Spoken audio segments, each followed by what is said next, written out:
All right, so Unit 4, Lesson 1, Part 2. So remember, unit circles that have a radius of 1, we can use that information to help us with sine theta, cos theta, and tan theta in terms of x, y, and r. So here we have our unit circle. The radius is 1, so our r value is always 1 in a unit circle, because that's what radius stands for, r. X and y are horizontal and vertical, kind of like coordinates. And the way we figure that out is very simple. Sine theta is y over r, because theta is this angle here, and SOHCAHTOA means that it's opposite, which is y, over hypotenuse, which is 1. So y over r is equal to y over 1, which is y. So sine theta is equal to y, cos theta is equal to x, using the same logic, and then tan theta is y over x. So on the unit circle, the sine and cosine functions take a simple form of sine theta equals y, cos theta equals x. The value of the sine theta is the y coordinate of each point on the unit circle, and the value of cos theta is the x coordinate of each point on the unit circle. Therefore, we can just use points where the terminal arm intersects the unit circle to get the sine and cosine ratios just by looking at the y and x coordinates. Here we have another example here. Pretty similar stuff. So just sine x of pi over 6. And remember, pi over 6 is the same thing as 30 degrees. So just saying, okay, what's sine of 30? It's a half. But now we're using radians, so sine of pi over 6 is a half. Cos of pi over 6 is root 3 over 2. And tan of pi over 6 is 1 over root 3. And if you're curious where they got all these values from, this is just using special triangles. Remember the special triangles from the previous slide? Right over here. And if I did, say, sine of pi over 6, it's opposite, which is 1, over hypotenuse, which is 1 over 2. Cos of pi over 6 is root 3 over 2, and tan of pi over 6 is 1 over root 3. So these are values just from the special triangles. Just fill in the table. Pretty simple. Okay, so here we're doing Unit 4, Lesson 2 now. And we are going to be finding the exact values of each trig ratio. Before we do that, I'm going to draw the special triangles, which I'm just going to actually take from my notes here. Here we go. So here are these special triangles, and we can use this to help us. The first thing that we're going to do is tan 11 pi over 6. What does that equal to? Well, there's two ways you can do this. You can plug this value into your calculator, and you can get an answer. Now, depending on your calculator, that answer may, give you a decimal value. It may not give you a fraction, or sometimes it'll give you a fraction. What else can we do? Well, if you're not used to using radians right now, we could convert the angle into degrees. And maybe you know how to do that a little bit better. What is 11 pi over 6 in degrees? That's going to be 330 degrees. So what's tan of 330? Well, let's draw our terminal arm. So 330 degrees is roughly here. Make a triangle. Remember, this is all from grade 11. Nothing new has really been done here. We know that 330 degrees is this much here. Then the angle inside the triangle needs to be 30 degrees.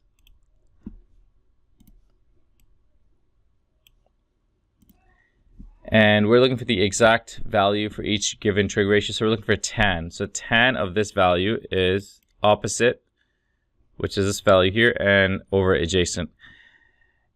We're going to use our special triangles now. 30 degrees is the same thing as what is 30 degrees in radians? That's going to be pi over 6. So theta is just pi over 6. And if that's the case, tan of pi over 6 is just 1 over root 3. So it should be 1 over root 3. And normally you're done, except there's one last step that you need to do, and that is to incorporate the cast rule. Remember from grade 11, cast rule? CAS rule states that the ratio of each trig, function is either positive or negative depending on which quadrant, the angle is in. So in this case, our angle happens to be in quadrant 4. So cosine is positive in quadrant 4. So tan would be negative. So the final answer is actually -1 over root 3. And that's it.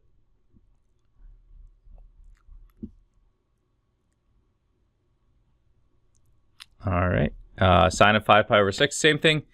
You can convert it into degrees to kind of get an idea of which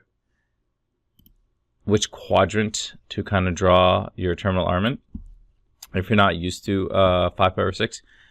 But I'll give you another hint. If you are using radians and you want to put radians here, we know 90 is pi over 2. We know 180 is just pi.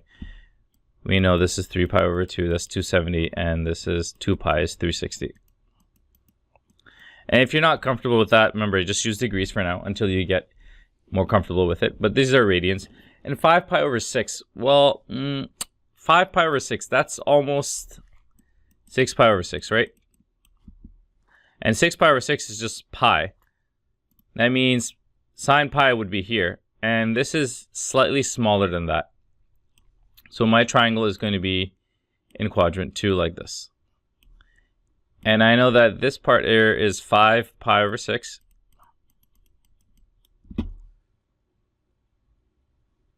And we know the remaining angle here is pi over 6. How do I know that? Remember, 5/6 are here. And then that 1/6 is remaining for a full 1 pi. So the angle inside the triangle is pi over 6. Which I think is the same angle as this. Yeah, same angle. So same triangle. In this case, we're looking for sine. So sine of pi over 6. Sine of pi over 6 is 1 over 2. So this is going to be 1 over 2. And the last thing to do is to use the CAS rule. And in this case, sine is positive. So it's positive 1 over 2. So the answer is just 1 over 2. That's it. You can plug this into a calculator. If you plug this into a calculator, it will give you this answer. So if you plugged in, depending on your calculator, if you hit the sine button, hit brackets, and write 5 pi over 6, you will get positive 1 over 2. All right. We'll do 2 more examples. Oh, wait 1 moment. Okay, so 2 more examples. We have our special triangles on top here. Let me just erase the other stuff. Cos 5 pi over 4. 5 pi over 4. You can just convert that into degrees, and you'll know exactly which quadrant this is. If you want to, you can do whatever you want. But we know that this is pi over 2, this is pi, this is 3 pi over 2, and that's 2 pi if you're doing a full 360. And 5/4. So 4 over 4 is 1.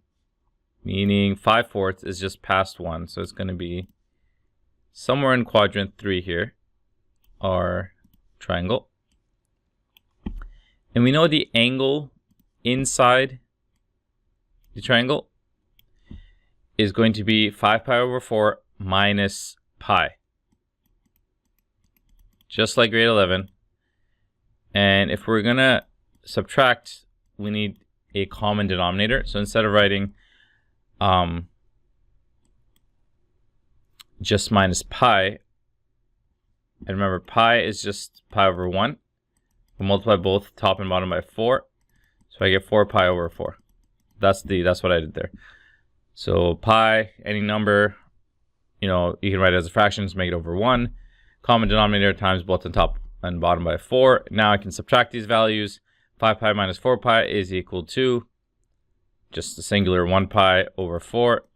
That's what's remaining here. So pi over 4 is the angle inside our triangle. Once again, you don't need to do this. If you prefer degrees, you can convert it to degrees to kind of get to this point, but make sure you convert it back to radians at some point, because you can't have your final answer in degrees. You can use it to help you, kind of guide you and give you, some steps, but make sure you convert it back to radians. All right, so now we know the angle is pi over 4. Here, sorry, you know what? Let me show you in case you want to convert it to degrees just quickly. So 5 pi over 4. Remember, we're going to times it by 180 divided by pi. Pi's will cancel out. 180 times 5 divided by 4. Just quickly do that in your calculator. 180 times 5 divided by 4 is 225. That means this whole angle is 225. So what you would normally do is 225 minus 180, and you get 45. And then convert 45 back to radians. And the way to do that is to remember multiply it by pi over 180. And if you do that, 45 divided by 180, you'd get pi over 4. So that's just one way of using degrees. And if you wanted to, you can use radians as well. Now, if you're planning on doing higher level math, I would recommend learning to use radians, because when you get to university calculus, you will be using radians. So, yeah. Okay, so the angle is pi over 4. We're looking for cos. Cos of pi over 4. Well, cos of pi over 4. Here's pi over 4. Cos of anything here is just going to be 1 over root 2. So we know that this is 1 over root 2. And the final step is to use the CAS rule to figure out is it going to be a positive answer or a negative answer. And since tan is positive in this quadrant, cos is negative, so it's going to be negative 1 over root 2. That is the final answer. Let's do secant, shall we? The next example here. Once again, 3 pi over 4, that's 3/4, meaning 75%. And 0 to 1 is from here to here, if you haven't figured that out yet. So 50%, or 0.5 is pi over 2. Pi, that's just 1. 3 pi over 2 is basically 1.5, and then 2 pi is your full 2. If you want to think of it as fractions or percentages. So 3 over 4, that's 75%. So 50 is here, 1 is here, so it's literally in the middle here. Bring it down. And we know that this angle is going to be what? Well, 3 pi over 4 is this part here. And to get a full, we're just missing 1 more quarter, or 25%. So that's going to be pi over 4. So pi over 4 is our angle inside here. We're looking for secant. Now, before we do secant, we should find cos. Because secant and cos are related, right? So what's cos of pi over 4? Cos of pi over 4 is just 1 over root 2. So I'm going to write cos pi over 4 is equal to 1 over root 2. And cos of 3 pi over 4 is going to be what exactly? Let's see. CAS rules. So C-A-S-T. Negative. Cos is negative here, so negative. So cos of 3 pi over 4 is negative 1 over root 2. Cos of positive pi over 4 is just 1 over root 2, the positive sign. All right. We know secant is the inverse, or sorry, I apologize. I used the wrong word. It is the reciprocal. Reciprocal means when you flip the fraction. So in this case, you will flip this and it would become root 2 over negative 1. And when you're dividing anything by 1, it's just that thing. Since this is negative, this is going to be negative root 2. That is the answer. So there you go.